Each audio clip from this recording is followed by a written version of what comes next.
R125 का footrest bracket और footage के बाइक का फुटरेस्ट ब्रैकेट मैच नहीं कर रहे हैं और दोनों का डिजाइन बहुत ही अलग है, तो ये R125 नहीं है। तो इससे हम बोल सकते हैं कि ये R125 हो सकता है। फुटेज में जो बाइक है उससे तो थोड़ा सा भी मैच नहीं कर रहा है, तो ये R25 तो हो नहीं सकता। और बहुत सारे लोगों की उम्मीद है इस बार R15 USD 4 के साथ आएगा। तो जैसे बताया था, हो सकता है यह बाइक मॉडिफाई होकर या फिर नया डिजाइन के साथ लॉन्च हो रहा है, लेकिन हम इसको कंसीडर नहीं कर सकते हैं कि ये R15 हो सकता है। हो सकता है ये R15 अपग्रेड होकर आ रहा है। अबे साले, कहना क्या चाहते हो? तो हम ये कहना चाहते हैं, बहुत सारे लोग अपने चॉइस के बाइक R15 से बहुत खुश थे और बहुत जल्द अपने ड्रीम बाइक को खरीदना चाहते थे। लेकिन जब से ये वीडियो फुटेज रिलीज हुआ है, बहुत सारे लोग कंफ्यूज्ड हो गए हैं कि क्या सच में R15 का लेटेस्ट वर्जन लॉन्च हो रहा है। तो इस वीडियो में हम बात करेंगे कि ये कौन सा बाइक हो सकता है। क्या ये 124.7 सीसी का R125 है या फिर ये R15 का लेटेस्ट वर्जन है।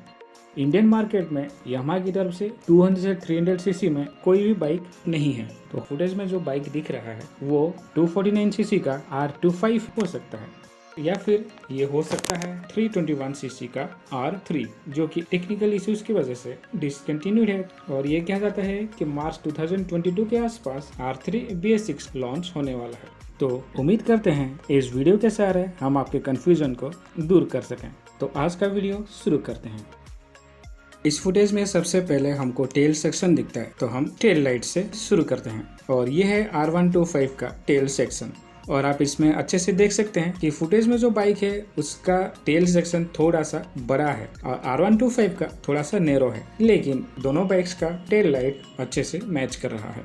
तो इससे हम बोल सकते हैं कि ये R125 हो सकता है। अब आता है R15 वर्जन 3, और आप देख सकते हैं R15 का टेल लाइट फुटेज में जो बाइक दिख रहा है उसके टेल लाइट का एग्जैक्ट मैच है, तो हो सकता है ये R15 अपग्रेड होकर आ रहा है। और अगर हम बात करते हैं R25 की, तो R25 का टेल सेक्शन फुटेज में जो बाइक है उससे तो थोड़ा सा भी मैच नहीं कर रहा है, तो ये R25 तो हो नहीं सकता। इसके बाद आ रहा है R3 जो बाइक है R25 से ही डायरेक्ट होकर बना है, और अगर R3 का टेल लाइट देखोगे तो एग्जैक्टली R25 के तरह ही दिखता है, और फुटेज में जो बाइक है उससे तो ऑब्वियसली मैच करेगा नहीं, तो ये R3 नहीं है। तो ये हो गया टेल सेक्शन। चलते हैं दूसरे कुछ पार्ट्स की तरफ।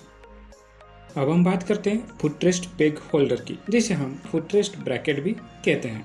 तो यहाँ पे आप देख सकते हैं R125 का फुटरेस्ट ब्रैकेट और फुटेज के बाइक का फुटरेस्ट ब्रैकेट मैच नहीं कर रहे और दोनों का डिजाइन बहुत ही अलग है, तो ये R125 नहीं है। अब चलते हैं अपने R15 की तरफ। तो R15 का इंडियन वर्जन हो या फिर इंटरनेशनल वर्जन, दोनों का फुटरेस्ट ब्रैकेट फुटेज के बाइक्स के फुटरेस्ट ब्रैकेट के साथ टोटली मैच नहीं कर रहा है। तो जैसे बताया था, हो सकता है यह बाइक मॉडिफाई होकर या फिर नया डिजाइन के साथ लॉन्च हो रहा है, लेकिन हम इसको कंसीडर नहीं कर सकते हैं कि ये R15 हो सकता है। अब चलते हैं अपने नेक्स्ट बाइक की तरफ। यहाँ पे आप देख सकते हैं कि इस बाइक का फुटरेस्ट ब्रैकेट ऑलमोस्ट मैच करा है फुटेज में जो बाइक है उसका फुटरेस्ट ब्रैकेट के साथ, और देख सकते हैं कि दोनों का design totally same to same है।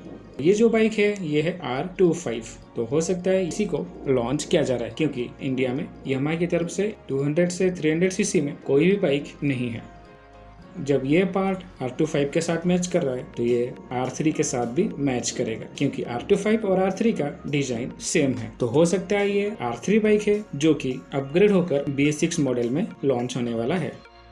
अब हम बात करने वाले हैं बाइक के उस सेक्शन को लेकर जहां आप सब लोग मोस्ट अपग्रेडेड पार्ट के होने की उम्मीद करते हैं, यानी कि हम फ्रंट सस्पेंशन की बात करने वाले हैं और साथ में हम एलॉय व्हील की भी बात करेंगे।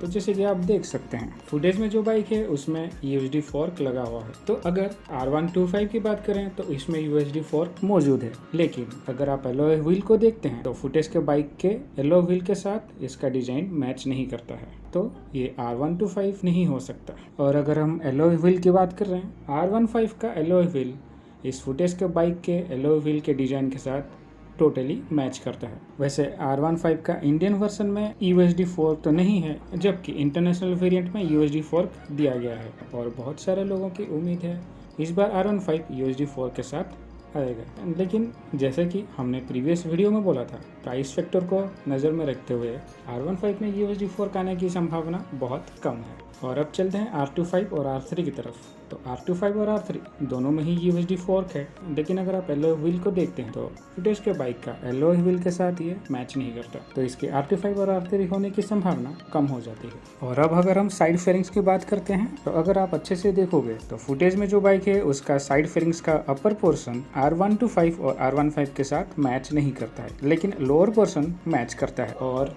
R25 और R3 के साथ अपर पोर्शन मैच करता है, लेकिन नीचे का पोर्शन टोटली मैच नहीं कर रहा है। तो यहाँ पे हम साइड फेयरिंग को लेकर ये बोल नहीं सकते कि इन चारों बाइक्स में से कोई एक बाइक हो सकता है। अब चलते हैं इस बाइक के फ्रंट लुक की तरफ। तो इस बाइक का जो फ्रंट लुक है और फ्रंट हेडलाइट R7 से इंस्पायर्ड है और एग्जैक्टली R7 की तरह ही दिखता है। और यहाँ पे इन चारों बाइक्स में से किसी का भी फ्रंट लुक इस बाइक के साथ मैच नहीं करता है।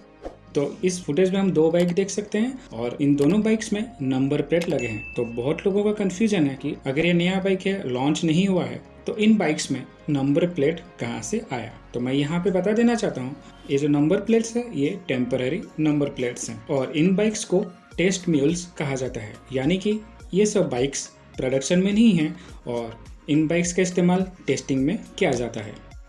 तो इतना एनालिसिस करने के बाद हम इस नतीजे पर पहुँचें कि हम कोई नतीजे पर पहुंच ही नहीं पाए और हम ये दावे के साथ बोल नहीं सकते कि इस फुटेज में जो बाइक है इन चारों बाइक्स में से कोई एक बाइक हो सकता है। फिर भी ये R15 का अपग्रेड वर्जन होने की संभावना है, लेकिन रुको जरा, क्या पता ये R15 ना होकर यामाहा की तरफ से टोटली नया बाइक हो, क्योंकि रिसेंटली यामाहा ने R2 के नाम का रजिस्ट्रेशन किया है। इसके बारे में हम अपने आने वाले वीडियो में बात करेंगे। तब तक के लिए stay safe and stay subscribed और आप सबको भारतीय स्वतंत्रता दिवस की शुभकामनाएं। जय हिंद।